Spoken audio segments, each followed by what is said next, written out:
పరిశుద్ధ దేవునికి మహిమ కలుగును గాక. మనము గతం నుంచి ప్రకటన గ్రంథాన్ని మనము ధ్యానం చేస్తా ఉన్నాము. మనము ప్రకటన గ్రంథము 20వ అధ్యాయంలోనికి మనము వచ్చి ఆగి ఉన్నాం. అక్కడ యేసుక్రీస్తు యొక్క రాకడ ద్వారా వెయ్యేల పరిపాలన ప్రారంభించబడినట్లుగా 20వ అధ్యాయంలో మనము చూసినాము. గతంలో కూడా మనము లాస్ట్ సెషన్లో కూడా ఏం ధ్యానం చేసినామో కూడా కొద్దిగా ఒకసారి మనము చూసుకుందాము. దేవుడు ఈ యొక్క మిలేనియం వెయ్యేల పరిపాలన ఆ స్థాపిస్తున్నాడని మనం చూసినాం, కానీ అసలు ఎవరికి వాగ్దానం చేస్తున్నాడో, ఎవరికి నెరవేర్చడానికి దేవుడు ఈ యొక్క వాగ్దానాలు ఇచ్చినాడో, ఈ దినము మనం పాత నిబంధన నుంచి చాలా విషయాలు మనము నేర్చుకోబోతున్నాము. బైబిల్ తెరిచి జాగ్రత్తగా దేవుని యొక్క మాటలను ధ్యానిద్దాము, ఆలోచన చేద్దాము, దేవుని యొక్క మాటలకు చోటునిద్దాము. రెండో భాగంలో ఉన్నాము. సెషన్ 23ది దేవుడు ఇశ్రాయేలీయులకు ఏం వాగ్దానం చేసినాడు. ఈ మిలేనియం అనే పదం, ఈ వాగ్దానాలన్నీ కూడా ప్రాముఖ్యంగా అవి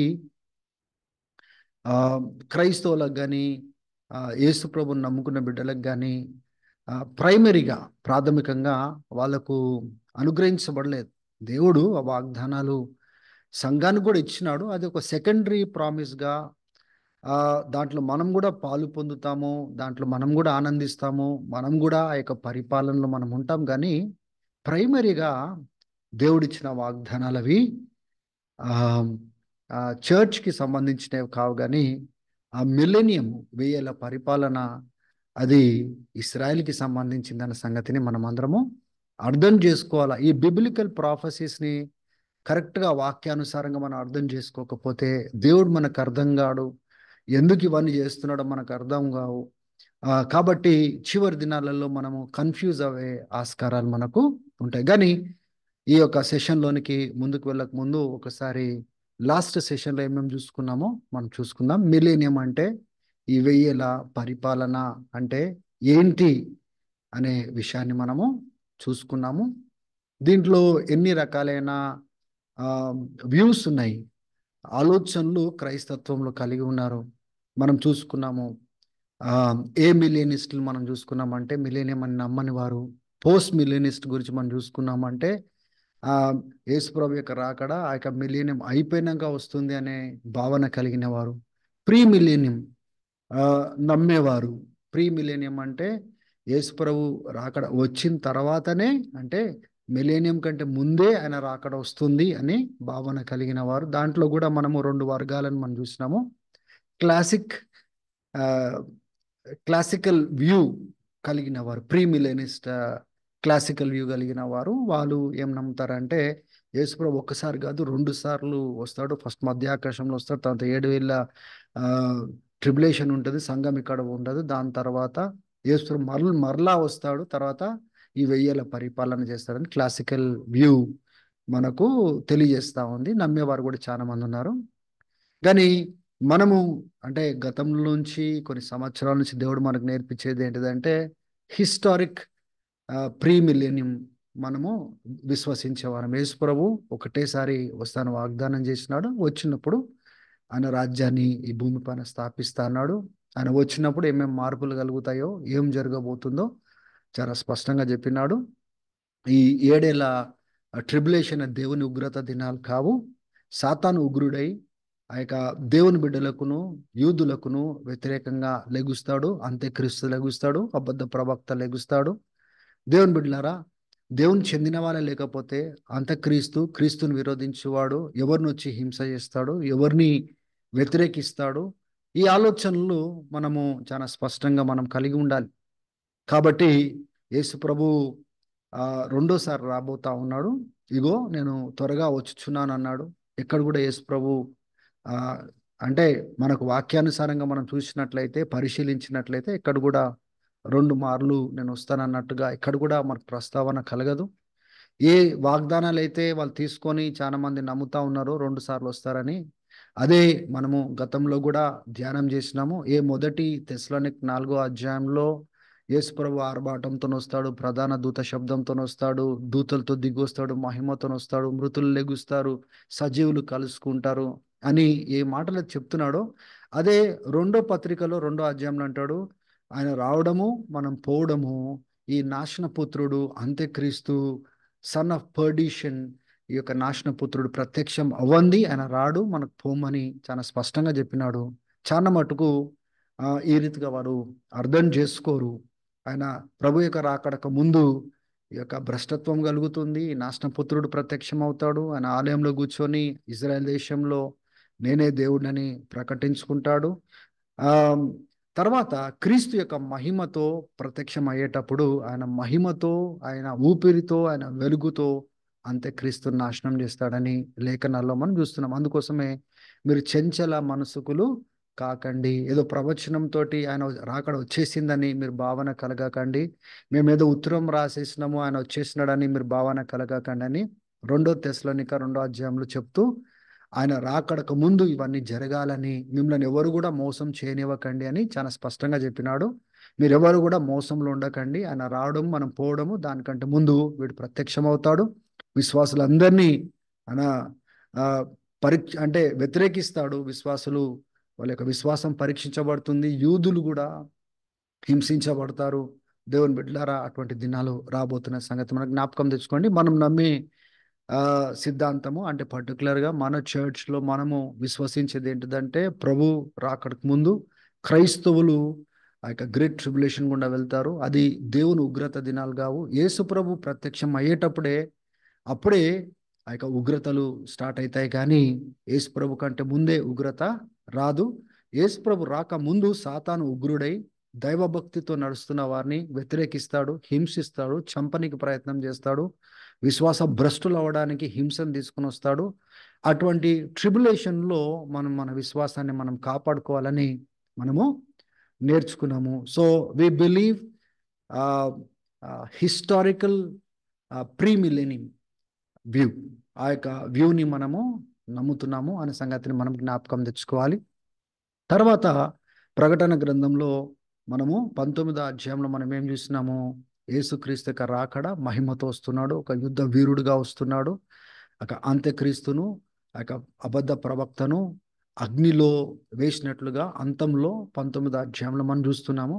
20వ అధ్యాయంకి వచ్చేపాటికి ఆ యొక్క క్రీస్తు కోసం హతసాక్షులైన వాళ్ళు లేచి మొదటి పునరుద్ధానంలో పాలు పొంది వాళ్ళు 1000 పరిపాలించినట్లుగా మనము చూసినాం. కాబట్టి యేసుప్రభు వచ్చినప్పుడు విశ్వాసులు అంటే యూదులు కానీ లేకపోతే అన్యమతస్థులు కానీ ప్రభుని నమ్ముకున్న వారు మాత్రమే వాళ్ళు మొదటి పునరుద్ధానంలో వాళ్ళు పాలు పొందుతారు.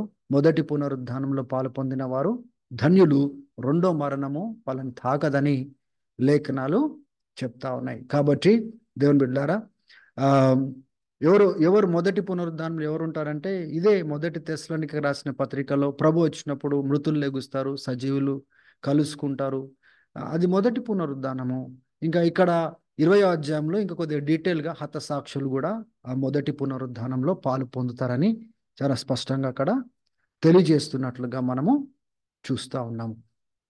తర్వాత ఈ యొక్క మిలేనియము ఎక్కడ దేవుడు ఎస్టాబ్లిష్ చేస్తాడు, ఎక్కడ స్థాపిస్తాడు, పరలోకంలో స్థాపిస్తాడా లేకపోతే ఎక్కడ స్థాపిస్తాడు, చాలా మందికి అవగాహన లేదు. ఎందుకంటే వాళ్ళు బైబిళ్ళు సరిగా చదవరు. రెండోది, ఈ బైబిళ్ళల్లో ఈ సంఘాలకు వెళ్తున్న విశ్వాసులకు సేవకులు సరిగా బోధ చేయరు, వాళ్ళు సిద్ధపరచరు. వాళ్ళకి తెలియదు యేసుప్రభు రాకడ తర్వాత అన్నీ అంతమైపోతాయి, ఇంకా నిత్యత్వంలోనికి వెళ్ళిపోతాము అనే ఆలోచన వాళ్ళు కలిగి ఉన్నారు. దేవుని బిడ్డలారా, యేసుప్రభు యొక్క రాకడ తర్వాత ఈ యొక్క 1000 పరిపాలన తర్వాతనే ప్రకటన గ్రంథంలో ఏం చూస్తున్నామంటే ఆ మహాసింహాసనం యొక్క తీర్పు చూస్తున్నాము. దాని తర్వాతనే మనము కొత్త భూమి, కొత్త ఆకాశము, కొత్త యెరూషలేము, నిత్యత్వంలోనికి అప్పుడు మనము ప్రవేశిస్తామని బైబిల్ గ్రంథం మనకు చెప్తా ఉంది. కాబట్టి ఈ 1000 పరిపాలన ఎక్కడ స్థాపించబడబోతుందని లేఖనాల్లో మనం చూసినామంటే భూమి పైన. ఇంకా యేసుక్రీస్తు యొక్క రెండో రాకడలో అంత్యక్రీస్తు, అబద్ధ ప్రవక్త, ఆ దేశపు నాయకులు ఎవరైతే యుద్ధానికి ఆ రెండో రాకడలో వస్తున్న యేసు ప్రభుతో యుద్ధం చేయడానికి సిద్ధపడతారో దేవుడు వాళ్ళను ఆ చుట్టూన్న దేశ ప్రజలను నాశనం చేసినట్లుగా చూస్తున్నాం, కానీ భూమిపైన ఉన్న ప్రతి మనిషిని నాశనం చేసినట్లుగా మనము లేఖనాల్లో చూడట్లేదు. There will be nations that will be left out. ఆ లెఫ్ట్ అవుట్ నేషన్స్ ఆ యొక్క ఆ రీతిగానే ఉంటాయి, కానీ దేవుని బిడ్డలకు మాత్రం మొదటి పునరుద్ధానంలో మహిమ శరీరాలతోని వాళ్ళు లెగుస్తారు, క్రీస్తుతో పరిపాలిస్తారని లేఖనాలలో మనము చూసినాం. అది భూమి పైన ఉంటుంది, పరలోకంలో కాదు, వేరే దగ్గర ఎక్కడ కూడా కాదు.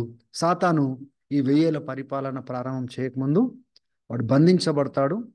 దాని తర్వాత 1000 తర్వాత వాడు విప్పబడతాడని మనం చూస్తున్నాము. ఎందుకంటే భూదిగంతంలో ఉన్న నేషన్స్ని ఇంకా మోసం చేయొద్దు, ఆ దేశాలను మోసం చేయకూడదని దేవుడు బంధించినట్లుగా ప్రకటన గ్రంథంలో 20వ అధ్యాయంలో మనం చూస్తున్నాం. ఏది కూడా సాదృశ్యం కాదు, చాలా లిటరల్గా దేవుడు 1000 లిటరల్గా ఆయన ఈ భూమి పైన స్థాపించబడబోతున్నాడు, ఆ, ఆయన రాజ్యమును. దాని తర్వాత 1000 లిటరల్గా ఆయన సాతాన్ని బంధించబోతున్నాడు. దేవుని బిడ్డలారా, భూమి పైన ఆయన పరిపాలించబోతున్నాడు, అంత సాదృశ్యం కాదు, ఆయన భూమి పైననే 1000 ఆయన పరిపాలించబోతున్నాడు. సో ఇది గత సెషన్లో నేను చెప్పిన మాటలు ఒకసారి రీక్యాప్ చేయాలని నేను ఆలోచన కలిగి ఈ విషయాలు మీకు తెలియజేస్తా ఉన్నాను. ఈ యొక్క మిలీనియము ఇది క్రైస్తవులక, విశ్వాసులక, లేకపోతే ఈ 1000 పరిపాలన వాగ్దానం అంటే మనం దాంట్లో పాలు పొందుతాం, కానీ ఇచ్చిన వాగ్దానము ప్రైమరీగా ఎవరి కోసము అని మనం ఇంతకుముందు ధ్యానం చేసినాం కదా. ఒకసారి చూడండి, యేసుక్రీస్తు చనిపోయి తిరిగి లేచిన తర్వాత 40 దినాలు శిష్యులకు కనబడుతూ, ప్రత్యక్షమవుతూ, పునరుద్ధరణవుతూ, దేవుని రాజ్యం గురించి బోధ చేస్తూ, అవన్నీ విషయాలు తెలియజేస్తున్నప్పుడు ఒక సందర్భంలో మొదటి అధ్యాయము అపోస్తుల కార్యంలో వాళ్ళు కలిసి భోజనం చేస్తున్నప్పుడు ఆ యొక్క శిష్యులు ఈ మాటలు అడుగుతారు, ప్రభువా, ఆ ఇప్పటికైనా అంటే ఇంతకుముందు నువ్వు చనిపోయినావు, తిరిగి లేవన్నప్పుడు మాకు వేరే ఆలోచనలు మాకున్నాయి, కానీ ఇప్పటికైనా ఇప్పుడు తిరిగి లేచినావు కదా, ఇప్పుడు అన్నిటినీ నువ్వు ఇస్రాయేల్కి సమకూర్చబోతున్నావు, రాజ్యమును సమకూర్చబోతున్నావు. ఎందుకంటే ఈ యొక్క రాజ్యం అనే పదము ఈ మిలీనియంకి సంబంధించింది, చాలా పర్టికులర్గా సంబంధించింది. ఎందుకంటే ఈ వాగ్దానాలన్నీ ఇస్రాయేల్కిని దేవుడు పాత నిబంధనలో చాలా స్పష్టంగా వాళ్ళకి ఇచ్చినాడు. కాబట్టి వీళ్ళు కూడా యూదులే, రక్షణ పొందిన వాళ్ళు. వాళ్ళు కూడా అనుకుంటా ఉన్నారు, బహుశా ఇప్పుడు వేరే దేశంలో అన్నిటిని కూడా ఆయన నాశనం చేసి ఆయన యొక్క రాజ్యాన్ని ఆయన స్థాపిస్తాడు ఇప్పుడు అని ఆలోచనతోటి శిష్యులు 12 మంది శిష్యులలో కొంతమంది అడుగుతా ఉన్నారు. ఏమని అడుగుతా ఉన్నారంటే, ఇప్పటికైనా ఆ రాజ్యాన్ని ఇజ్రాయెల్ చేతికి అప్పచెప్తావా? ఒకవేళ ఇది అబద్ధపు ప్రవచనాలు అయితే, అబద్ధపు నిరీక్షణ అయితే యేసు ప్రభు వాళ్ళని ఖండించాల. మీకు తప్పుడు అపోహ కలిగి ఉన్నారు, మీరు తప్పుడు అభిప్రాయం కలిగి ఉన్నారు, ఈ ప్రవచనాలు కరెక్ట్ కాదు అని ఖండించాల. కానీ ఇక్కడ ఖండించినట్లుగా మనము చూడము. ఈ కాలము, ఈ యొక్క టైం సీజన్స్, ఈ కాలం అంతా తండ్రి చేతిలో, తండ్రి అధికారంలో ఉన్నది. అంటే దాని అర్థం ఏంటిదంటే ఇంకా అది జరగలేదు, ఫ్యూచర్లో జరగబోతుంది, అది తండ్రి అధికారంలో ఉంది. కనుక మీరు మాత్రం వెళ్ళి సువార్త ప్రకటించండి, సాక్షులుగా ఉండండి, సర్వలోకానికి, సృష్టికి మీరు సువార్త ప్రకటించండి అని దేవుడు హెచ్చరించినట్లుగా చూస్తున్నాం. అంటే ఏదైతే దేవుడికి ఇజ్రాయెల్కి ప్రామిస్ చేసినాడో, వాగ్దానం చేసినాడో, అది చర్చ్కి ప్రామిస్ చేయలేదు. ప్రైమరీగా అది చర్చ్కి ప్రామిస్ చేయలేదు, అది ఇజ్రాయెల్కి మాత్రమే ప్రామిస్ చేసినాడు. కానీ చర్చ్ కూడా ఆ ఇజ్రాయెల్తో పాటు కలిసి ఆ 1000 పరిపాలనలో అద్భుతంగా ఆ యొక్క ఏలుతారన్న సంగతిని కూడా మనము అర్థము చేసుకోవాలి. చూడండి, ఇక్కడ పునరుద్ధానం అయిన తర్వాత కూడా శిష్యులు అడిగే ప్రశ్న ఇది, అట్లీస్ట్ లార్డ్, ఇప్పుడైనా నువ్వు రెస్టోర్ చేస్తావా రాజ్యాన్ని ఇజ్రాయెల్కి అనే ప్రశ్నను వాళ్ళు అడుగుతా ఉన్నారు. అంటే ఇది చాలా వ్యాలిడ్ క్వశ్చన్ వాళ్ళు అడుగుతున్నారు. ఇది ఇజ్రాయెల్కి సంబంధించింది కనుక దానికి ఒక కాలము, సీజన్ దేవుడు నియమించినాడు కనుక ఆయన అధికారంలో, ఆయన కాలంలో మాత్రమే ఆయన చేస్తాడు. ఎప్పుడు పడితే అప్పుడు వీళ్ళు కోరుకున్నప్పుడు చేసేది కాదు. అందుకోసమే చాలా మటుకు ఇశ్రాయేలీలు యేసు ప్రభును సరిగా అర్థం చేసుకోకపోవడానికి కారణం ఏంటిదంటే వాళ్ళు కోరినట్లుగా ఆయన ఈ రీతిగా చేయలేదు గనుక చాలా మంది అర్థం చేసుకోలేకపోయినట్లుగా మనం అర్థం చేసుకోవాలి. కాబట్టి ఈ యొక్క వాగ్దానాలు చాలా ప్రైమరీగా ఈరోజు మనము చూసుకోబోయే వాగ్దానాలు అంతా ఓల్డ్ టెస్టిమెంట్ నుంచి మనం చూసుకోబోతున్నాం, పాత నిబంధనలు చూసుకోబోతున్నాము. ఎందుకంటే ఇది ఇజ్రాయెల్‌తో దేవుడు ఫస్ట్‌గా ఏం మాట్లాడినాడు? వీళ్ళకి ఎందుకు అటువంటి నిరీక్షణ? ఆ హోప్ ఎక్కడి నుంచి వచ్చింది? వీళ్ళు పునరుద్ధరణ అయిన తర్వాత మెస్సయ్య పక్కనున్న తర్వాత గూడా ఈ ప్రశ్న అడుగుతా ఉన్నారు అంటే, వాళ్ళకెంత నిరీక్షణతో ఇజ్రాయేలీలు మెస్సయ్య వస్తాడు, అన్న రాజ్యం స్థాపిస్తాడు, చుట్టుపక్కల దేశాలన్నిటిని ఓడగొడతాడు, ఇజ్రాయెల్ చేతికి ఆ పరిపాలన అప్పగిస్తాడు అనే ఈ వాగ్దానాలు ఎంత గట్టిగా వాళ్ళెందుకు పట్టుకున్నారు అనే విషయము మనం లేఖనాలలో మనము చాలా స్పష్టంగా చూసుకోబోతా ఉన్నాం. ఒకవేళ మనము గతంలో ఒకసారి తొంగి చూసినట్లయితే, దేవుని బిడ్డలారా, ఇస్రాయేలు ఒక దేశంగా స్థాపించబడినప్పుడు దేవుడే ఆయన రాజుగా ఇశ్రాయేలుని ఆయన పరిపాలించినట్లుగా చూస్తా ఉన్నాం. సమూయేలు ప్రవక్త ఉన్నాడు గాని, దేవుడు రాజుగా ఆయన పరిపాలిస్తా ఉన్నాడు. అయితే సమూయేలు యొక్క బిడ్డలు ఆహ్, న్యాయంగా వాళ్ళు పరిపాలన చేయనప్పుడు, ఆ యొక్క ప్రజలందరూ శామ్యూయల్ దగ్గరికెళ్ళి, చూడు చుట్టుపక్కల దేశాల్లో ఉన్న వారందరికీ రాజులున్నారు గానీ, మా దేశంలో పరిపాలించడానికి, నడిపించడానికి రాజు లేడు అని వాళ్ళు వాళ్ళు ఏడ్చినట్లుగా, ఫిర్యాదు చేసినట్లుగా మనము చూస్తున్నప్పుడు సమూయేలు ఎళ్లి దేవుని దగ్గర అడుగుతాడు. ఇట్లా అడుగుతున్నారంటే దేవుడు కూడా బాధపడతాడు. అంటే వాళ్ళు దేవుడు ఒక రాజుగా ఉన్నప్పుడు, పరిపాలిస్తున్నప్పుడు దేవుడిని తృణీకరించి మానవుడి యొక్క పరిపాలన కావాలనే ఆలోచనతోటి వాళ్ళు అడిగినప్పుడు, అప్పుడు మనం ఏం చూస్తున్నామంటే సౌల్‌ని దేవుడు స్థాపించినట్లుగా చూస్తున్నాం. దాని తర్వాత దావీదు వచ్చినట్లుగా మనం చూస్తా ఉన్నాము. గానీ ఎంతమంది రాజులొచ్చినా ఆ రాజ్యంలో శాంతి, సమాధానం, నెమ్మది, నీతి పూర్తిగా స్థాపించబడలేదు. అందుకోసమే దేవుడు వాళ్ళకు వాగ్దానము చూడండి, దేవుడినే రాజుగా తృణీకరించినారు కదా! రాబోయే దినాలలో దేవుడు వాళ్ళకిచ్చిన వాగ్దానం ఏంటిదంటే, ఆయననే ఒక రాజుగా వచ్చి ఇశ్రాయేల్‌ని పరిపాలించబోతున్నాడు అనే విషయము ఆ ప్రవచనాలలో మనము చూస్తాం. ఆ యొక్క మరియకు గూడా ఆ యొక్క దూత నిలబడి వాగ్దానం చేసిన వాగ్దానం ఏంటిదంటే, ఇగో ఆయన దావీదు యొక్క సింహాసనం తీసుకొని ఆయన పరిపాలిస్తాడు. ఆయన ఇనుప దండనము చేత ఆయన పరిపాలిస్తాడు. ఆయన రాజ్యంకు అంతం లేదు. ఆయన దావీదు యొక్క సింహాసనం తీసుకొని, ఇప్పుడు పుట్టబోయే కుమారుడు ఆయన దావీదు యొక్క సింహాసనం తీసుకొని పరిపాలించబోతున్నాడు అని చెప్పిన మాటలు అది క్రీస్తులో మాత్రమే నెరవేర్చబడతాయి. ఆ క్రీస్తు ఎవరో కాదు, శరీరధారిగా వచ్చిన ఆ దేవుడు చనిపోయి తిరిగి లేసి రెండోసారి ఆయన రాజుగా రాబోతున్నాడు. ఆయన రాజ్యాన్ని స్థాపించబోతున్నాడు. ఈ విషయాన్ని మనమందరము అర్థం చేసుకోవాలి. దేవుణ్ణి రాజుగా తృణీకరించినప్పుడు ఆ దేవుడే చివర్లో రాజుగా వచ్చి పరిపాలించబోతా ఉంటున్నాడు. అది దేవుని యొక్క ప్రణాళిక అది. అది మనం అర్థం చేసుకోవాలి. ఈ భూమి పైన లిటరల్‌గా ఆయన రాజుగా కూర్చోబోతున్నాడు. దావీదు సింహాసనాన్ని లిటరల్‌గా తీసుకోబోతున్నాడు. ఇశ్రాయేలీయుల్ని ఆయన లిటరల్‌గా ఆయన పరిపాలించబోతున్నాడు. ప్రపంచంలో ఉన్న దేశాలన్నిటిని ఓడించి ఆయన శాంతి, సమాధానము, నెమ్మది, నీతి, పరిపాలన తీసుకురాబోతున్నాడు. దేవుని బిడ్డలారా, అది దేవుని యొక్క ప్రణాళిక. అది మానవుని యొక్క ప్రణాళిక కాదు. మనకు నచ్చినా, నచ్చకపోయినా, మనకి ఇష్టమైన, ఇష్టం కాకపోయినా, అది దేవుని యొక్క లేఖనాలలో దేవుడు ఇశ్రాయేలీయులకి ప్రత్యక్షం చేసినాడు. ఇశ్రాయేలీయులు ఎదురు చూస్తున్నారు, హోప్ చేస్తా ఉన్నారు. అంటే నిరీక్షణతో ఎదురు చూస్తా ఉన్నారు. ఎప్పుడు దేవుడు అది తీసుకొస్తాడా?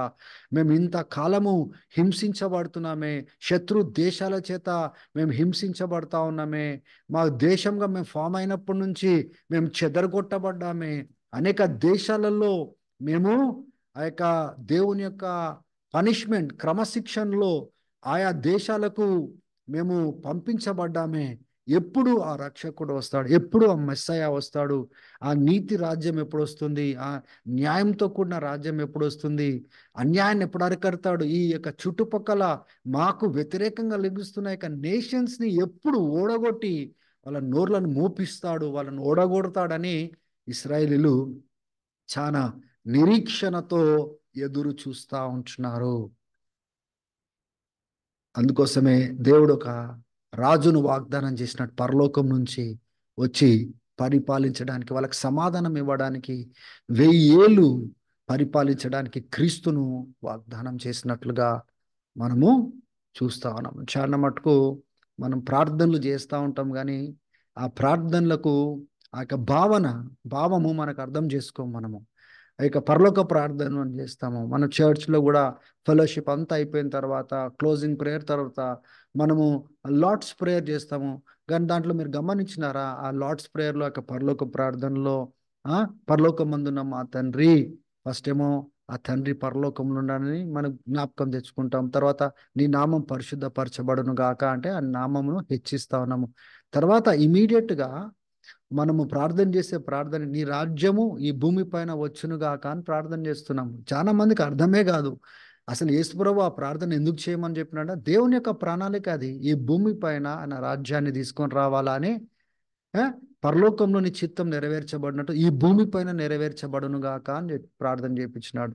దేవుని బిడ్డలారా, ఏదో మనము పైన పైన వాక్యాలు చదవడం కాదు గానీ, దేవుని యొక్క ప్రణాళిక ఏంటిది? దేవుని యొక్క శ్రేష్టమైన ప్రణాళిక ఏంటిదో మనం అర్థం చేసుకోవాలి. వాక్యంలో దేవుడిని అర్థం చేసుకోవాలా, దేవుని యొక్క విధి విధానాలను అర్థం చేసుకోవాలన్న ప్రత్యక్షలను అర్థం చేసుకోవాలా. వాళ్ళు వీళ్ళు ఏం చెప్తున్నారో, సాంప్రదాయంగా ఏమొస్తుందో, ఏది పడితే అది మనం నమ్మేటట్టుగా ఉండదు గది. ప్రతిది కూడా వాక్యానుసారంగా మనము పరీక్షించాలా, పరిశీలించాలా, ఇది ఉందా లేదా అని మనము చూసుకోవాలా. దాని తర్వాతనే మనం విశ్వసించేటట్టుగా మనము ఉండాలి. ఇప్పుడు మనము పాత నిబంధనలకు మనం వెళ్దాము. ఇక్కడ నుంచి మనము చాలా జాగ్రత్తగా మీరు ఆలకించాలి. ఎక్కడో మనసు పెడితే మాత్రం మీకు అర్థం కాదు.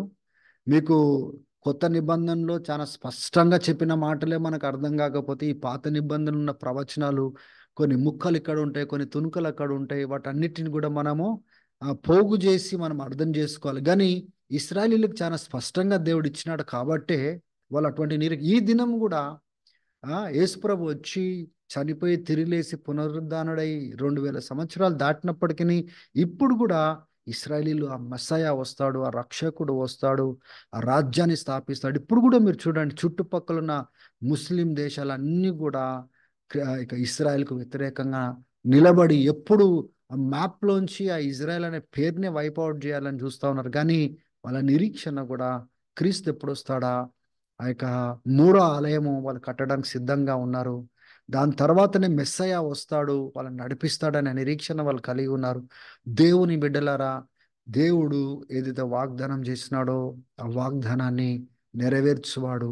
మీరు మాత్రం ఇక మిలీనియంకి సంబంధించి, వెయ్యేల పరిపాలనకు సంబంధించింది ప్రాథమికంగా అది సంఘానికి ఆ వాగ్దానాలు దేవుడు డైరెక్ట్ చేయలేదు. కానీ సంఘం కూడా ఆ ఇజ్రాయెల్‌తో పాటు కలిసి పాలు పొందేటట్టు గొప్ప ధన్యతను దేవుడిచ్చినాడన్న సంగతిని జ్ఞాపకం తెచ్చుకుందాము. ఒకసారి యెషయా గ్రంథం 11 అధ్యాయము మొదటి 9 వచనాలలో ఏం రాయబడిందో మనం ఒకసారి చూసుకుందాం. యెషయా 11 అధ్యాయము ఒకసారి మనం వెళ్దాము.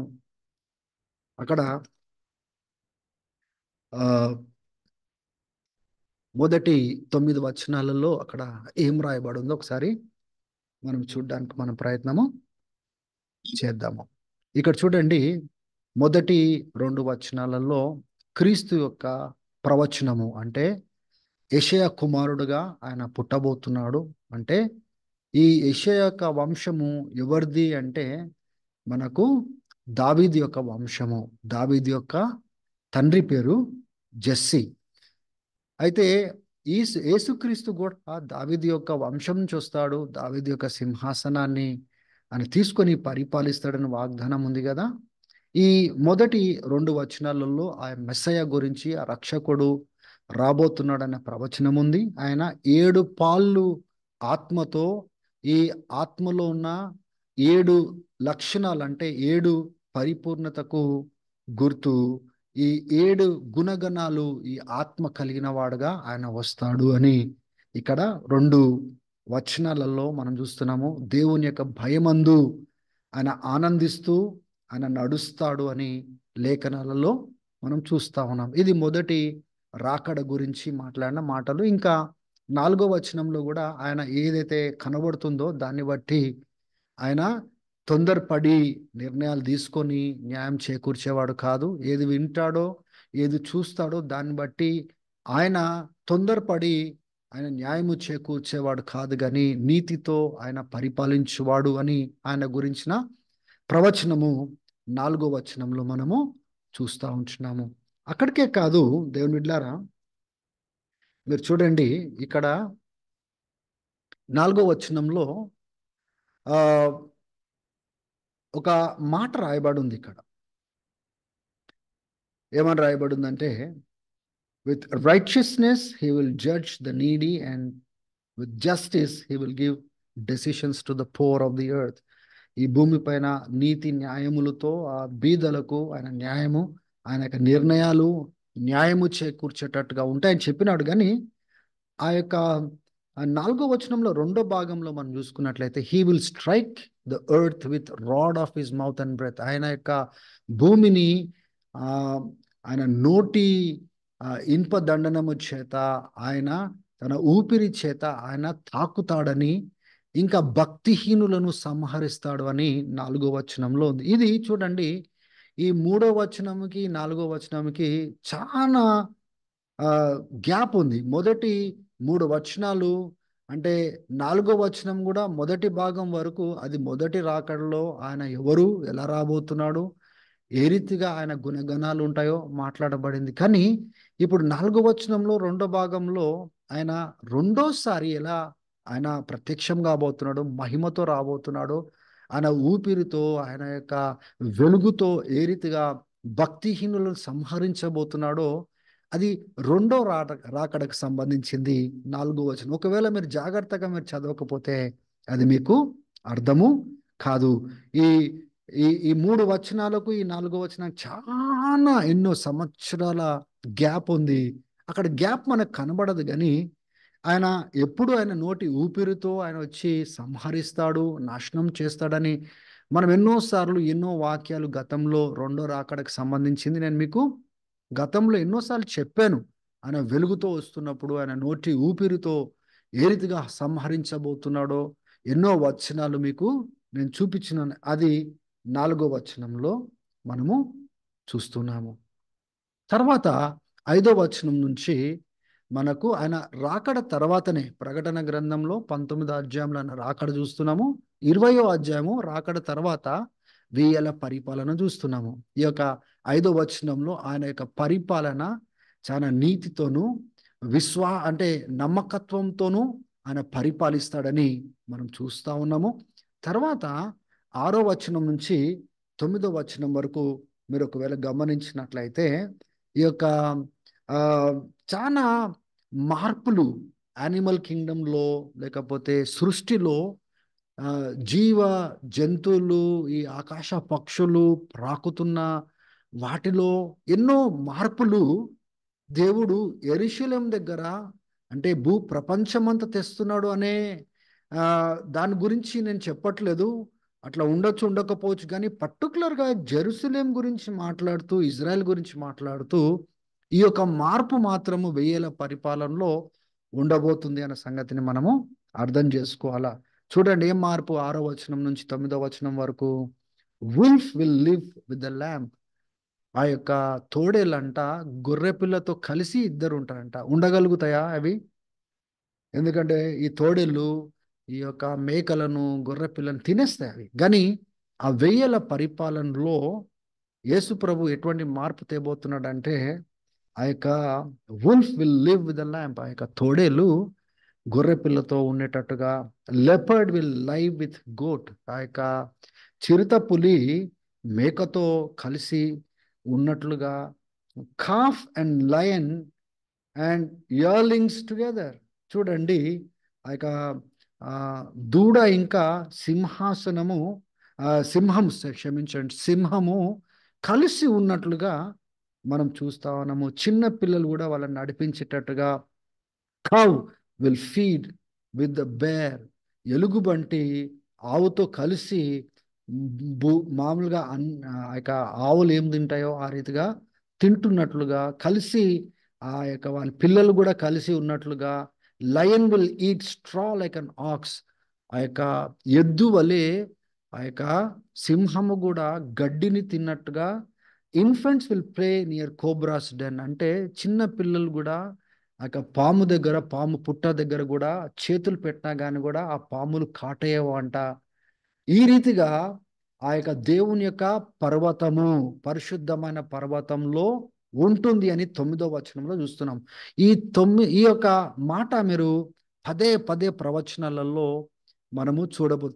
The Lord's holy mountain shall be established, అంటే యెరూషలేము, సియోను దాన్ని ఒక పర్వతంలాగా ఆయన ఆలయమును అక్కడ ఆయన ఉంచబోతున్నాడు.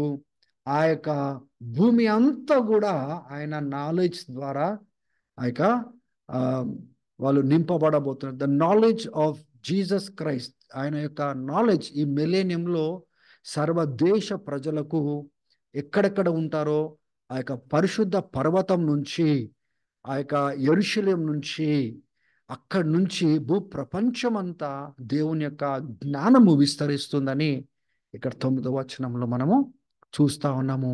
ఇంకా చుట్టుపక్కల దేశాల్లో ఉన్న వారి మిలేనియంలో వాళ్ళు యేసుక్రీస్తు దగ్గరికి తెలుసుకోవడానికి వస్తారు.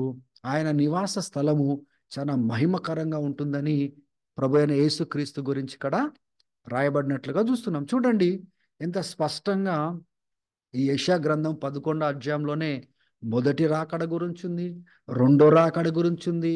తర్వాత రెండో రాకడ తర్వాత ప్రభు ఏ రీతిగా అయితే ఈ యొక్క 1000 పరిపాలన స్థాపించబోతున్నాడు, ఆ పరిపాలనలో ఆయన నీతి న్యాయములతో ఎలా పరిపాలించబోతున్నాడు, ఈ యొక్క జంతు ఆ ప్రపంచాన్ని ఏ రీతిగా మార్చబోతున్నాడు, చుట్టుపక్కల ఉన్న ప్రజలు ఆయనను వెతుక్కుంటూ వచ్చేటట్లుగా ఎలా పరిపాలించబోతున్నాడో చాలా స్పష్టంగా ఒకే అధ్యాయంలో 9 వచనాలలో మనం చూస్తున్నాము. 9-10 వచనాలలో దేవుని బిడ్డలారా, వాళ్ళు ఉత్తగనే ఇశ్రాయేలీయులు వాళ్ళు నిరీక్షణ కలిగి లేరు.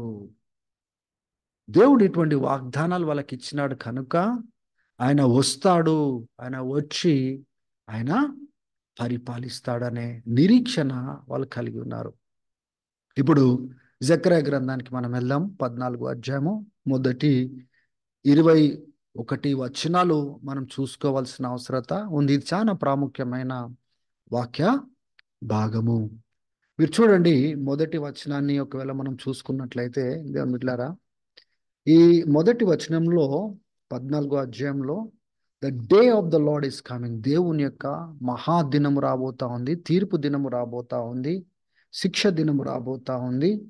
ఆ దినంన యెరూషలేం యొక్క ఆస్తి పాస్తులన్నీ కూడా అవన్నీ చెదరగొట్టబడతాయి, అవన్నీ పంపకము జరుగుతుంది, ఆ దినము రాబోతా ఉంది అని లేఖనాలలో మనం చూస్తా ఉన్నాం. అంటే యెరూషలేముకు ఆ యొక్క ఒక పరిస్థితిని దేవుడు కల్పించబోతా ఉంటున్నాడు. లూకా సువార్త 21వ అధ్యాయంలో 22వ వచనంలో ఈ యొక్క జనులు, అన్యులు, వాళ్ళ యొక్క సైన్యము యెరూషలేం చుట్టుముట్టినప్పుడు జ్ఞాపకం తెచ్చుకోండి, ఆ యొక్క దానియేలు ప్రవచించిన ప్రవచనము నెరవేర్చబడబోతుంది అని అక్కడ లూకాలో చెప్తాడు. కానీ 22వ వచనంలో ఆయన ఒక స్పష్టమైన మాట అక్కడ అంటాడు. మనము ఒకసారి చూద్దాము. లూకా సువార్తలో లూక్ చాలా స్పెసిఫిక్గా ఈ యొక్క మాటను ఆయన మాట్లాడతాడు. Luke 21:22, for this is a time of punishment, Israel గురించి మాట్లాడుతున్నాడు. It is a time of punishment in fulfilment of all that has been written. ఇది యెరూషలేంని శిక్షించే సమయము. ఎందుకంటే యెరూషలేం గురించి రాయబడినవన్నీ కూడా నెరవేర్చబడాలి అని అక్కడ లూకా సువార్తలో యేసు ప్రభు రెండో రాకడ గురించి సూచనలు చెప్తూ ఈ మాటలు యేసు ప్రభు చెప్పినట్లుగా లూక్ రికార్డ్ చేస్తూ ఉంటున్నాడు. ఆ దినాలు ఇజ్రాయెల్కి పనిష్మెంట్ దినాలు. ఎందుకు పనిష్మెంట్? ఒకసారి మనం చరిత్రని తిరిగి మనం చూసినట్లయితే ఇశ్రాయేలీలు నిజ దేవుడిని విడిచిపెట్టి చుట్టుపక్కలున్న దేవతలను, దేవుళ్లను, విగ్రహారాధన చేస్తున్నప్పుడు దేవుడు ఏం చేసినాడంటే వాళ్ళకి బుద్ధి చెప్పడానికి, వాళ్ళని డిసిప్లిన్ చేయడానికి శత్రు దేశాలకు ఆయన అప్పగించేవాడు. అయితే అప్పగించినప్పుడల్లా వాళ్ళు దేవునికి మొరపెట్టేవారు. మొరపెట్టిన దినాలలో వాళ్ళు పశ్చాత్తాప పడినప్పుడు దేవుడు వాళ్ళ చేతిలోంచి విడిపించి మరలా రప్పించేవాడు. దేవుని బిడ్డలారా, చివరి కాలంలో కూడా దేవుడు మొట్టమొదటిగా ఇశ్రాయేలీల్ని ఆ యొక్క పరిస్థితిలోనికి తీసుకొని వెళ్తాడు, ఆ కష్టంలోనికి తీసుకెళ్తాడు. ఎందుకంటే వాళ్ళు ఆ కష్టంలో దేవునికి మొరపెట్టినప్పుడు యేసు ప్రభు అద్భుత రీతిగా ఆ గ్రేట్ ట్రిబులేషన్ టైంలో తాము ప్రత్యక్షపరుచుకుంటాడు, రక్షించుకుంటాడని లేఖనాలు చెప్తా ఉన్నాయి. కాబట్టి ఇక్కడ మనం చూడండి, ఆ యొక్క day of the Lord's coming is near. తర్వాత మనం రెండో వచనాన్ని మనం గమనించినట్లయితే, దేవుడే ఆ నేషన్స్ ని యెరూషలేంకి వ్యతిరేకంగా తీసుకొని వస్తున్నట్లుగా చూస్తున్నాం. ఇప్పుడు ఆ రెండో తెస్సలోనికీయులకు రాసిన పత్రిక రెండో అధ్యాయంలో ఆ దేవుడు రావడము, యేసుక్రీస్తు రాకడ, తర్వాత మనం పోవడము, ఆ ఆ, ఎప్పుడు దాకా జరగదంటే భ్రష్టత్వము జరగాల, నాశనపుత్రుడు ప్రత్యక్షం కావాలా. కానీ నాశనపుత్రుడు యాంటీక్రైస్ట్ ప్రత్యక్షం కావాలి అంటే ఆయన అడ్డగించినది ఆ మిఖాయిల్ దూత జరపబడాలి. దానియేలు గ్రంథము 12 అధ్యాయంలో ఉంటుంది. ఆయన జరిగినప్పుడే, ఆ మిఖాయిల్ దూత జరిగినప్పుడే, ఇజ్రాయెల్ని కాపాడే మిఖాయిల్ దూత జరిగినప్పుడే యాంటీక్రైస్ట్ వస్తాడు. యాంటీక్రైస్ట్ వచ్చి ఒక గ్రేట్ ట్రిబులేషన్ పట్టుకొచ్చిన తర్వాతనే క్రీస్తు ఆయన రాకడ ఉంటుందని చాలా స్పష్టంగా మీకు ఇంతకు ముందే నేను బోధ చేసినాను. కాబట్టి ఇప్పుడు చూడండి, ఇప్పుడు దేవుడే ఇక నేషన్స్ ని పట్టుకొని వస్తున్నాడు. దేవుడే మిఖాయిల్ దూతను జరుగుమంటున్నాడు. ఎందుకు అంటే పర్టికులర్గా ఈ మెస్సయ అయితే మొదటి రాకడలో యెరూషలేం దగ్గర నిలబడి, ఓ యెరూషలేమా యెరూషలేమా, నిన్ను ఆ కోడి తన బిడ్డలను పోగు చేసినట్లుగా నేను పోగు చేస్తానికి నేను వచ్చినా కానీ మీరు నన్ను అంగీకరించలేదు. మరలా ప్రభు నామంలో వచ్చేవాడు మహిమ పొందును గాక అని చెప్పే వరకు నేను మీ మీ మీ వైపు నేను చూడను అంటాడు కదా. దేవుని బిడ్డలారా, అది గ్రేట్ ట్రిబులేషన్ టైంలో వాళ్ళ కళ్ళు తెరవబడతాయి. వాళ్ళు చాలా వేదనతో ప్రార్థన చేస్తారు. అప్పుడు దేవుడు తను తాను ప్రత్యక్షపరచుకుంటాడు. మెస్సయ ప్రత్యక్షపరచుకొని రక్షించుకుంటాడని లేఖనాలు చెప్తా ఉంటున్నాయి. కాబట్టి ఈ యొక్క నేషన్స్ ని కూడా యెరూషలేంకు వ్యతిరేకంగా ఫైట్ చేయడానికి దేవుడే పట్టుకొని వస్తున్నాడు. ఎందుకంటే వీళ్ళు ఆయన వచ్చినప్పుడు అంగీకరించలేదు, నానా రకాలుగా భిన్నమైన మార్గాల్లో పోయినారు. వాళ్ళని క్రమశిక్షణలో పెట్టి శత్రు దేశానికి అప్పజెప్పి వాళ్ళు ప్రార్థన చేసినప్పుడు, వాళ్ళు ఏడుస్తున్నప్పుడు దేవుడు తిరిగి వాళ్ళని నిర్మాణం చేసే ప్రణాళిక దేవుడు వేసినాడన్న సంగతిని మనము ఎవరం కూడా మర్చిపోకూడదు. ఈ రెండవ వచనంలో చూడండి, ఆ మహా ట్రిబులేషన్ టైంలో మనము మత్తయి సువార్త 24 అధ్యాయంలో చూసినాము, మార్కు సువార్త 13 అధ్యాయంలో చూసినాము, లూకా సువార్త 21 అధ్యాయంలో చూసినాము. ఆ గ్రేట్ ట్రిబులేషన్ టైంలో యాంటీ క్రైస్ట్, ఆ నేషన్స్, అన్య సాంప్రదాయం కలిగిన ఆ యొక్క నేషన్స్ యెరూషలేమును చుట్టుముట్టినప్పుడు, ఆ హేకరమైంది ఆలయంలో ఆయన పెట్టినప్పుడు, ఆ దినములలో ఉన్న ప్రజలు, యెరూషలేములో ఉన్న ప్రజలకు చెప్పబడిన మాటలు ఏంటిదంటే, తిరిగి మీరు ఇంటికి వెళ్ళకండి, పారిపోండి, మీ వస్తువులు ఇంటికి వెళ్ళి తెచ్చుకోకండి, మీ బట్టలు వెళ్ళి తెచ్చుకోకండి. ఆ యొక్క గర్భిణులకు చాలా భయంకరమైన శ్రమ. ఎందుకంటే పారిపోండి. ఎందుకు అంటే అక్కడ చెప్పిన మాటలు ఇక్కడ ఇంకా స్పష్టంగా మనకు కనబడతాయి. That city will be captured, అంటే యెరూషలేము క్యాప్చర్ చేయబడుతుంది.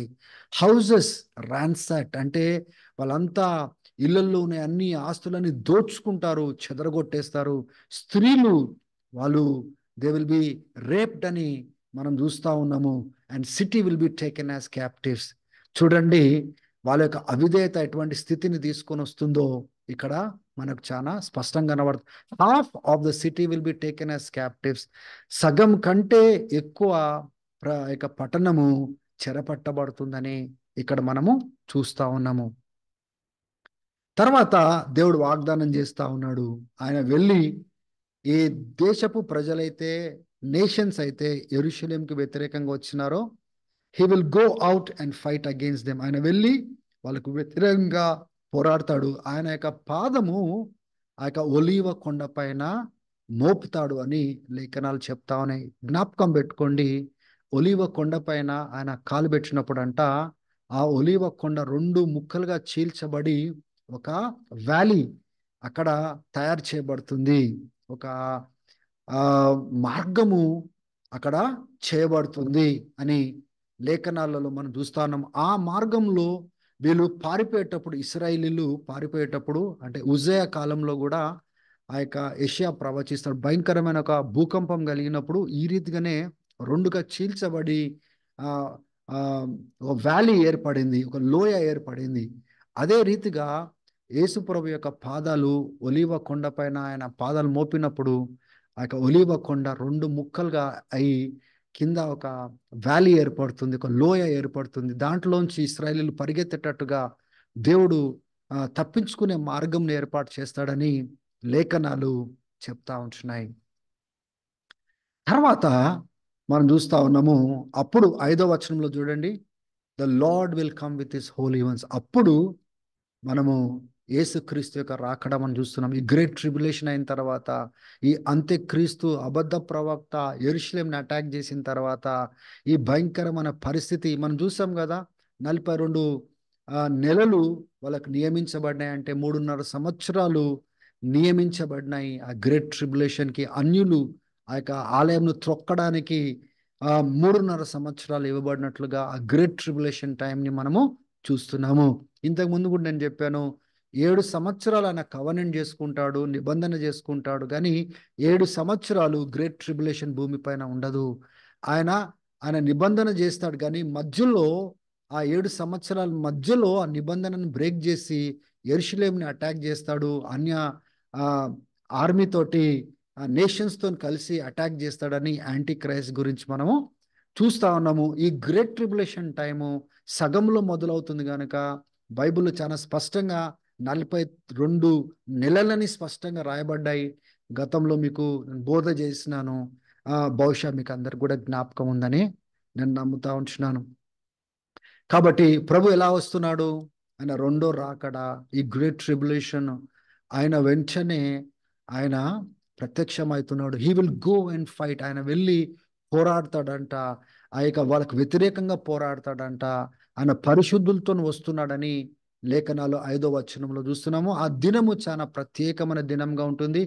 అది ఉదయమా తెలియదు, సాయంకాలమా తెలియదు. ఆ చీకటి గడియ వస్తున్నప్పుడు రాత్రి అది వెలుగుగా కనబడుతుంది. చాలా ప్రత్యేకమైన దినంగా ఉంటుంది. అది కేవలము తండ్రికి మాత్రమే తెలుసని అక్కడ ప్రవచనాలలో మనము చూస్తా ఉన్నాము.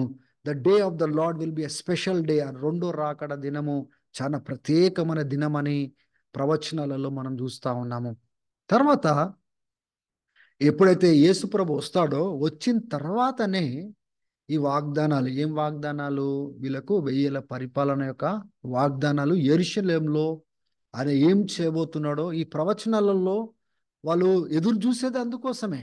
ఇక్కడ చూడండి, ఇక 8వ వచనం నుంచి 10వ వచనం వరకు ఈ యొక్క 1000 ఏళ్ల పరిపాలనలో యెరూషలేంలో ఏం జరగబోతుందంటే, లివింగ్ వాటర్స్, జీవ జలం అంట యెరూషలేం నుంచి ప్రవహిస్తాయంటే చుట్టుపక్కల ప్రాంతాలలో దేవుడు ఆ రీతిగా తెరుస్తాడని లేఖనాలలో మనము చూస్తా ఉన్నాము.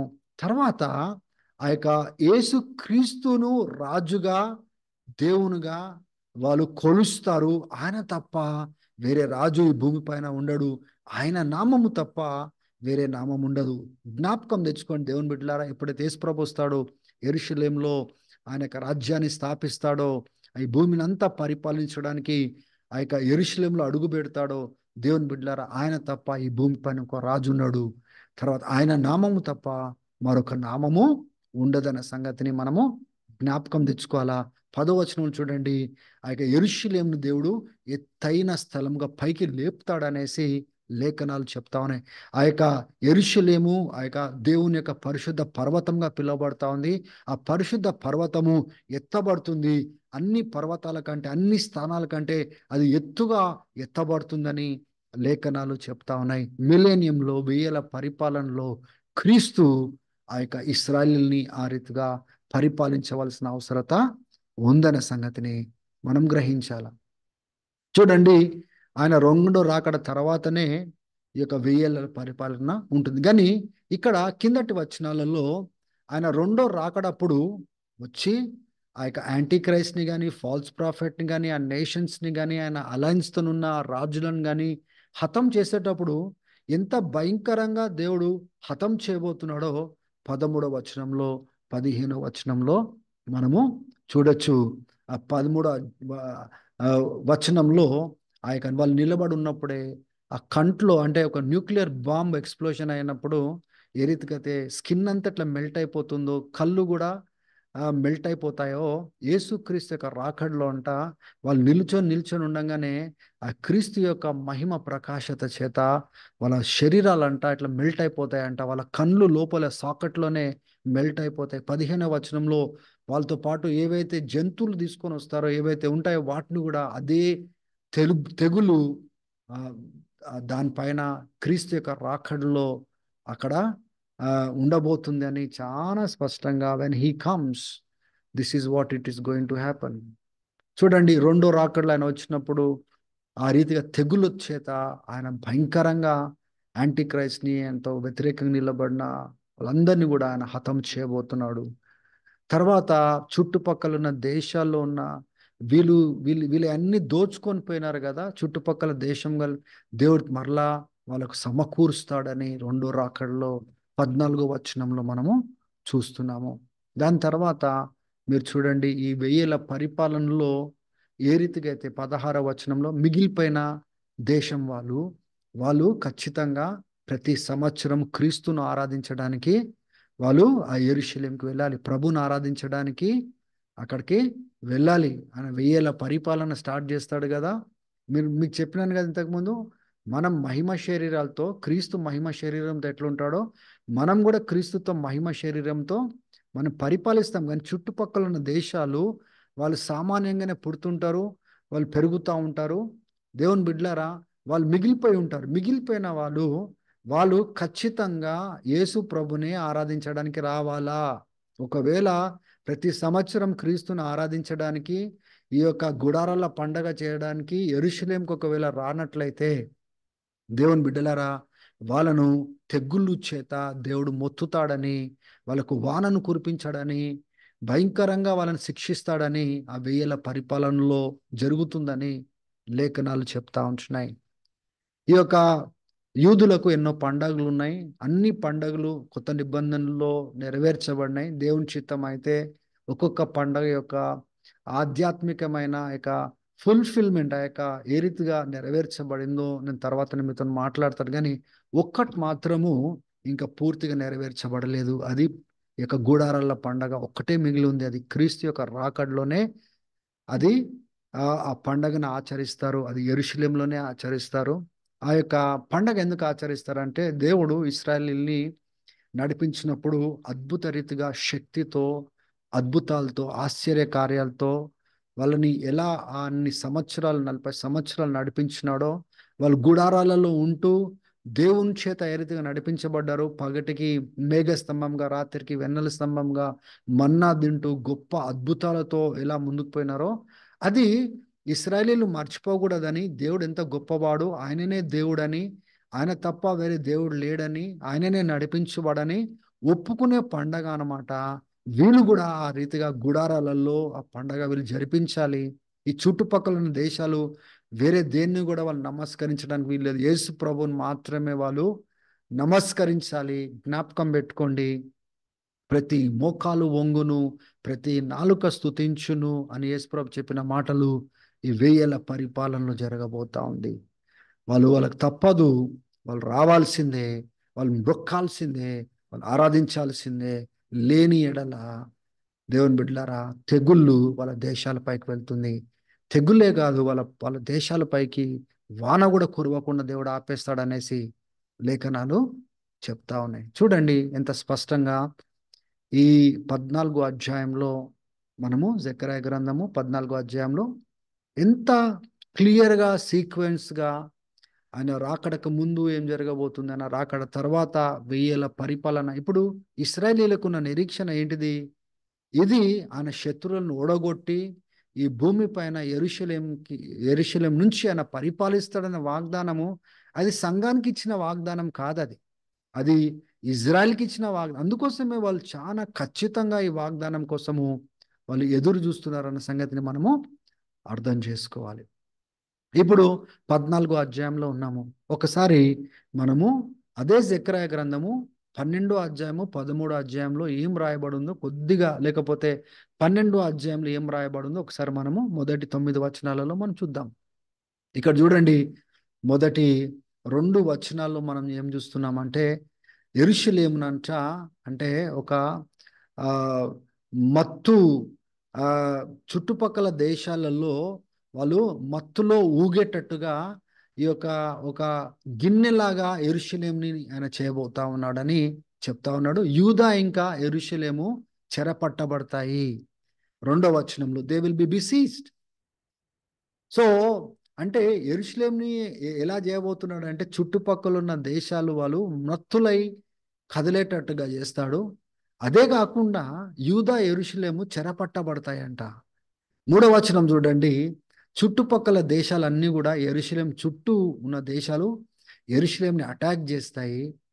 అప్పుడు ప్రభైన దేవుడు ఆ యొక్క యెరూషలేంని ఎలా చేయబోతున్నాడు అంటే కథలని రాయిలాగా నిలబెట్టబోతున్నాడు. పూర్తిగా నాశనం కాకుండా కథలని రాయిలాగా ఆయన నిలబడతాడు. ఎందుకంటే తర్వాత వాగ్దానాలు ఎలాగా ఉన్నాయి, ఆయన వెళ్ళి వాళ్ళకు వ్యతిరేకంగా ప్రభు యుద్ధము చేస్తాడని లేఖనాల్లో ఉన్నాయి కదా. అది అందుకోసమే కథలని రాయిగా దేవుడు చేయబోతా ఉంటున్నాడు. చూడండి, మరలా 4వ వచనంకి వచ్చేపాటికి ఆయన రాకడ మనం చూస్తున్నాం. మన రాకడలో ఆయన ఎలా వస్తాడు, ఎలా తాకుతాడు, ఎలా భయం పుట్టిస్తాడు, ఎటువంటి స్థితి ఆయన తీసుకొని వస్తాడో అక్కడ 4వ వచనంలో మనము చూడొచ్చు. తర్వాత 7వ వచనం నుంచి 9వ వచనం వరకు అప్పుడు దేవుడు ఆ యూదాకు యెరూషలేంకి క్షేమమును, ఆ క్షేమకరమైన నివాసంగా రక్షించుకొని వాళ్ళు నివసించేటట్టుగా చేయబోతున్నాడు. God will save the dwellings of Judah and Jerusalem and God will seek to destroy the nations that attack Jerusalem. 9వ వచనంలో ఏ యెరూషలేముకు వ్యతిరేకంగా దేశాలు వచ్చినాయో వీళ్ళని స్థిరపరుస్తాడంట. చుట్టుపక్కల ఉన్న దేశాలను దేవుడు నాశనం చేసే పనిలో ఉంటాడని లేఖనాలు చెప్తా ఉన్నాయి. చూడండి, ఇవన్నీ మీ గురించి నా గురించి రాయబడినవి కావు. మన గురించి అన్యుల కోసము క్రీస్తును పంపించినాడు. మొదటి రాకడలో పంపించినాడు. సువార్త అందించబడింది. మన పేర్లు జీవ గ్రంథంలో రాయబడ్డాయి. నిత్యత్వం మన ప్రభుతో ఉండబోతున్నాము. దేవుడు మన కోసము ఏర్పాటు చేసిన మార్గం మనకు ఏర్పాటు చేసినాడు. కానీ ఈ యొక్క వాగ్దానాలు ఏవైతే దేవుడు ఇశ్రాయేల్ పక్షంలో చేసినాడో అవి ఇంకా పూర్తిగా నెరవేర్చబడలేదు. కానీ ఇశ్రాయేల్కి నెరవేరుస్తూ మనకు కూడా ఆధిక్యత ఇవ్వబోతున్నాడు. 1000 ఏళ్ళు ఆయనతో పాటు నిలబడి పరిపాలించే గొప్ప ధన్యత దేవుడు మనకి ఇవ్వబోతున్నాడు. ఇక న్యూ టెస్ట్మెంట్ లో ఈ కింగ్డమ్ ఆఫ్ గాడ్, దేవుని యొక్క రాజ్యము, ఈ మిలేనియం గురించి సంబంధించిన చక్కని వాగ్దానాలన్నీ కూడా నెక్స్ట్ సెషన్ లో మనం చూసుకోబోతున్నాం. కానీ ఇప్పుడు మాత్రము కేవలము ఓల్డ్ టెస్ట్మెంట్ ప్రాఫెసీస్ మాత్రమే మనం చూద్దాం. ఈ 12వ అధ్యాయంలో మీరు చూడండి, ఏ నేషన్స్ అయితే యెరూషలేంని అటాక్ చేస్తున్నాయో దేవుడు తిరిగి ఆ నేషన్స్ ని అటాక్ చేసి యూదాను యెరూషలేం స్థాపించి ఆయన స్థిరపరచబోతున్నాడని చాలా స్పష్టంగా వాళ్ళకు వాగ్దానాలు ఇచ్చినాడు. ప్రవక్తలు నిలబెట్టి మాట్లాడినాడు. ఇప్పటి వరకు అవి నెరవేర్చబడలేదు. శిష్యులు ఆ యొక్క అపోస్తుల కార్యం ఇప్పుడైనా నువ్వు చేస్తావా, ఇప్పుడైనా చేస్తావా అని ఎందుకు అడుగుతున్నారు అంటే ఇది ఇంకా పూర్తిగా నెరవేర్చబడి దేవుని యొక్క టైం లైన్ లో ఇంకా రాలేదు. అది ఫ్యూచర్ లో ఆయన రెండో రాకడ కోసం ఆయన సిద్ధపరిచినాడు అని మనము గ్రహించుకోవాలి. చూడండి, ఈ యొక్క మౌంటైన్ ఆఫ్ ద లార్డ్, ఈ యెరూషలేంని ఒక పర్వతంగా, పరిశుద్ధ పర్వతంగా ఆయన నియమించినాడని మనం చూస్తున్నాం కదా. ఆ యొక్క మిలీనియంలో 1000 పరిపాలనలో ఏం చేయబోతున్నాడో ఒకసారి చూడండి. యెషయా గ్రంథము 2వ అధ్యాయము 2వ వచనం నుంచి 4వ వచనం వరకు. It shall come to pass in the later days, అంటే చివరి దినాలలో, that the mountain of the house of the lord, అంటే దేవుని యొక్క ఇల్లు ఆ యొక్క పర్వతం లాగా ఎస్టాబ్లిష్ చేయబడుతుంది. అన్ని పర్వతాల కంటే పై పర్వతంగా స్థిరపరచబడుతుంది. ఇక్కడ యెరూషలేంలో అది పైకి ఎత్తబడుతుంది. అన్ని పర్వతాల కంటే పైకి ఎత్తబడుతుంది. అప్పుడు చుట్టుపక్కల ఉన్న దేశాలందరూ కూడా దాని వైపున ఆ వస్తారు. మనం వేరే వచనాలలో మనం చూసుకున్నాం కదా, వాళ్ళందరూ క్రీస్తుని ఆరాధించడానికి వస్తారు, వాళ్ళందరూ క్రీస్తు యొక్క మాటలు వినడానికి వస్తారు అని మనము చూసుకున్నాం కదా. అప్పుడు చూడండి 3వ వచనం, మెనీ పీపుల్ షల్ కమ్, ఎందరో చుట్టుపక్కల ఉన్న దేశాలు ఆ 1000 పరిపాలనప్పుడు దేశం వాళ్ళు వస్తారు. ఎక్కడికి వస్తారు? The mountain of the lord. అది ఎక్కడుంది? యెరూషలేంలో ఉంది. It is also called as the house of God of Jacob. ఆ యొక్క యాకోబు యొక్క ఇల్లు అని, అంటే ఇజ్రాయెల్ గురించి రాయబడి ఉంది. వాళ్ళందరూ వచ్చి చుట్టుపక్కల ఉన్న దేశస్తులు వచ్చి ఏమంటారంటే మనం అక్కడికి వెళ్దాము, ఆయన మార్గాలు తెలుసుకుందాము, ఆయన మార్గంలో నడుస్తాము అని చెప్పేసి ఒకరొకరు చెప్పుకొని వాళ్ళు వస్తారని లేఖనాలు చెప్తానే. జయన్ జయన్ అన్న యెరూషలేం అన్న ఒకటే. ఇక జయన్ సియోన్ నుంచి, యెరూషలేం నుంచి దేవుని యొక్క ధర్మశాస్త్రము, దేవుని యొక్క వాక్యము భూదిగంతములు ప్రచురించబడతాయని లేఖనాలు చెప్తా ఉన్నాయి. దేవుని బిడ్డలారా, క్రీస్తు యెరూషలేంలో ఆయన పరిపాలించే దినాలలో చుట్టుపక్కల ఉన్న దేశాలు ఆయనను తప్ప ఎవరిని కొలవరు. ఆయన నామం తప్ప వేరేది ఉండదు. ఆయన వాక్యం తప్ప వేరేది ఉండదు. దేవుని బిడ్డలారా, వీళ్ళు వంగాల్సిందే, మోకాలు వంచాల్సిందే, నోటితో ఒప్పుకోవాల్సిందే. వెయ్యలు ఆ రీతిగా వంచబోతున్నాడు. And he shall judge between the nations. ఆయన దేశముల మధ్యలో ఆయన తీర్పు తీరవబోతున్నాడు. డిస్ప్యూట్ సెటిల్ చేయబోతా ఉన్నాడు. ఎటువంటి సమాధానము, నెమ్మది పట్టుకురాబోతా ఉంటున్నాడు అంటే, వాళ్ళ యొక్క ఖడ్గాలు ఆ యొక్క నాగల్గా వాళ్ళు మార్చుకుంటారంట. అంటే వాళ్ళకి ఖడ్గాలు వాడరు. వాళ్ళ యొక్క స్పియర్స్, ఈ యొక్క యుద్ధాలలో వాడే పరికాలు వాళ్ళు వాడరు. కానీ వాళ్ళు దాన్ని మళ్ళీ మంటల్లో పెట్టుకొని నాగలి తయారు చేసుకుంటారు, హుక్స్ తయారు చేసుకుంటారు, వ్యవసాయం చేసుకుంటారు, కానీ యుద్ధాలు మాత్రం చేయరు. అటువంటి రీతిగా భూ ప్రపంచమంతా ఆయన సమాధానం దేబోతున్నాడు.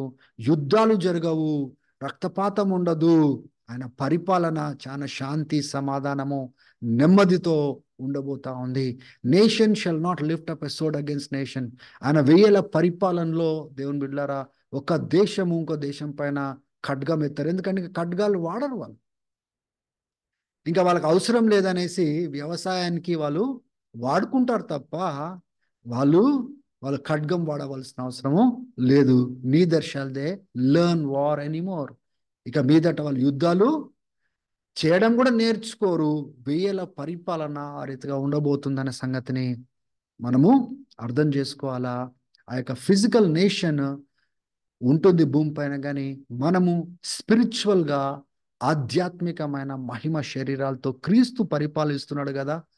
ఆ యొక్క యెరూషలేం పరిపాలిస్తున్నాడు, ప్రపంచం పరిపాలిస్తున్నాడు కదా. ఆయనతో కలిసి మనం కూడా ఏలుదుము అనే సంగతి లేఖనాలు చెప్తా ఉంటున్నాయి. మీకా 4వ అధ్యాయము మొదటి 4 వచనాలు మనం చూసుకున్నట్లయితే చూడండి, ఇక్కడ చాలా స్పష్టంగా మరలా అంటాడు, in the last days the mountain of the Lord's temple will be established. ఆ యొక్క దేవుని యొక్క పర్వతము అనే ఆలయము, దేవుని యొక్క ఇల్లు యెరూషలేంలో చివరి దినాలలో స్థాపించబడుతుంది. అన్ని పర్వతాల కంటే ఉన్నతమైన పర్వతంగా ఉంటుంది. పైకి ఎత్తబడతా ఉంటుంది అది.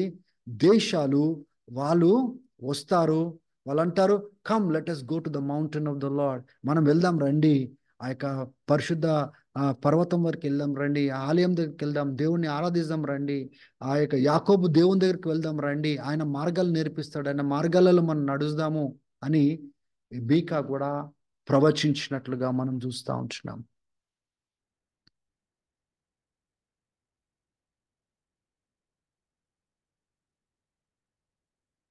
మూడవ వచనంలో కూడా చూడండి, సేమ్ అదే విషయము. యుద్ధాలు జరగవు, వాళ్ళ యొక్క పరికాలను వాళ్ళు వ్యవసాయానికి వాడతారు. 4వ వచనం చూడండి, every man will SIT under his own wine.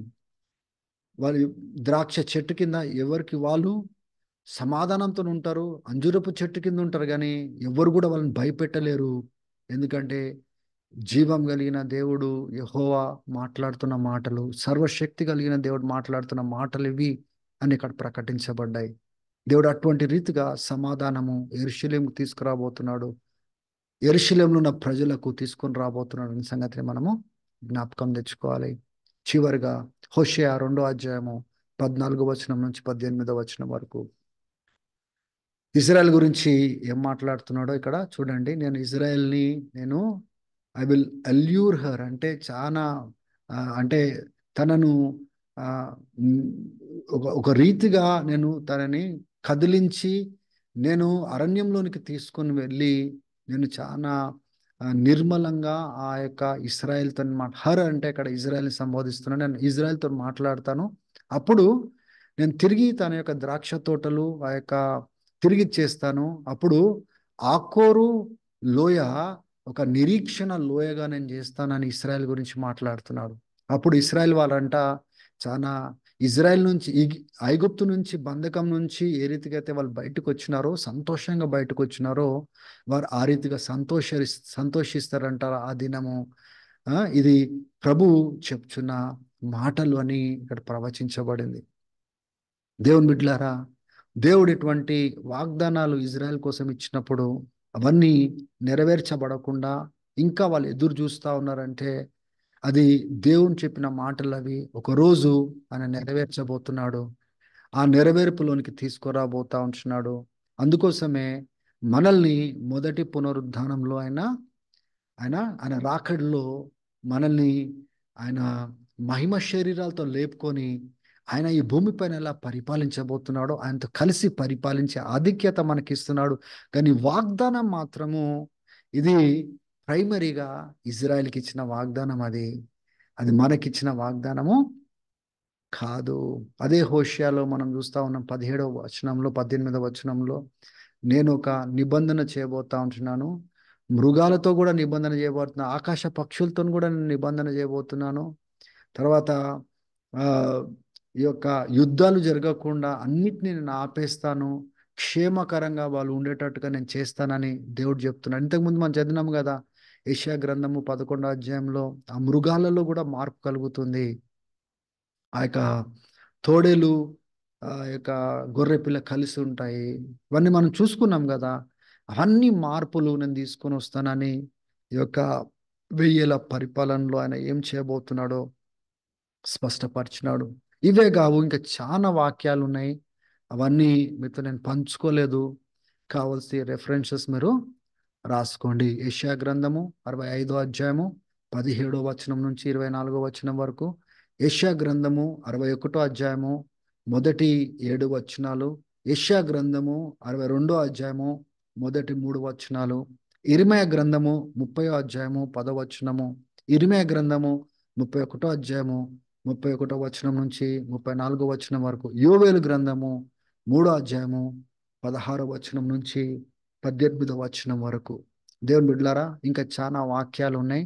కానీ ఇది కేవలము మీకు అర్థం చేయించడానికి ఈ యొక్క మిలీనియం, ఈ 1000 పరిపాలన యొక్క ప్రాముఖ్యత ఏంటిది, ఎందుకు అసలు ఎందుకు దేవుడు ఇది స్థాపిస్తున్నాడు అంటే, ఎన్నో వందల సంవత్సరాలు ఇశ్రాయేలుతో మాట్లాడుతున్నాడు.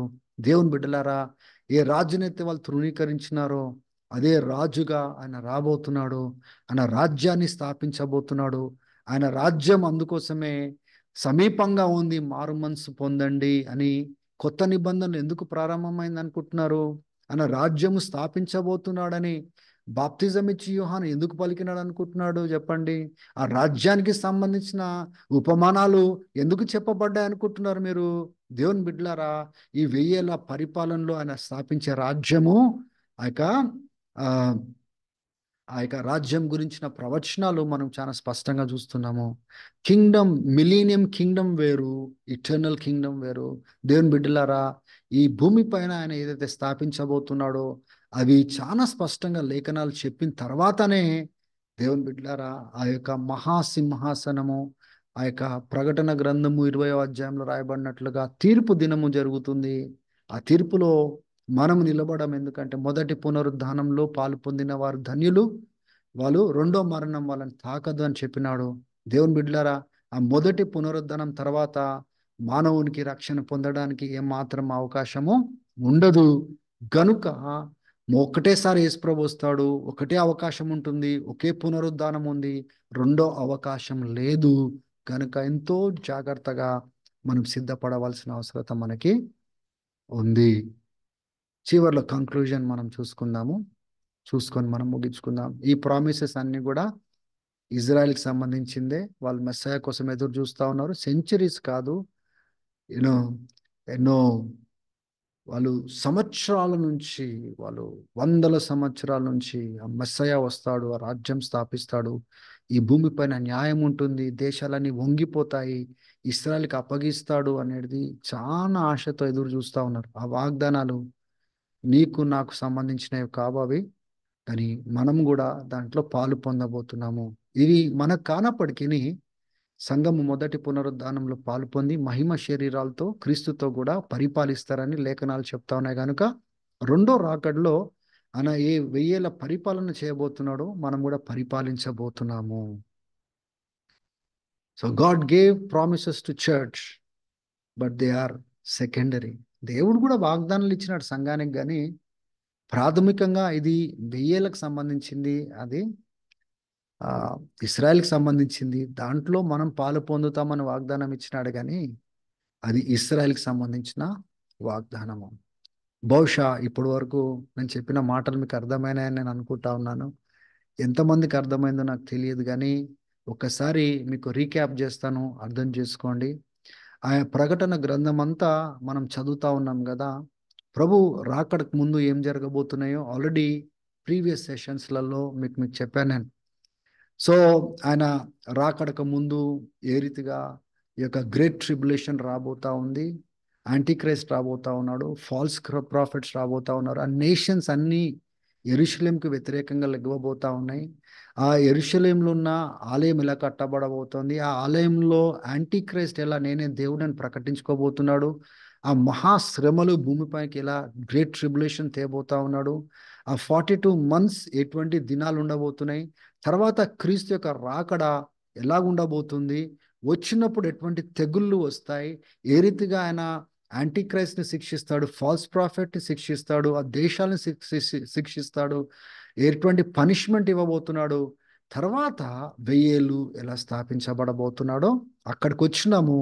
ఈ 1000 మనము ఆ 20th చాప్టర్లో 20వ అధ్యాయంలో రాయబడిన విషయాలు చూసి ఈ ప్రవచనాలు యాక్చువల్గా ఎవరి గురించి ఉంది, అసలు ఎందుకు మాట్లాడినాడు అనేది ఈ సెషన్లో మనము చూసుకున్నాము.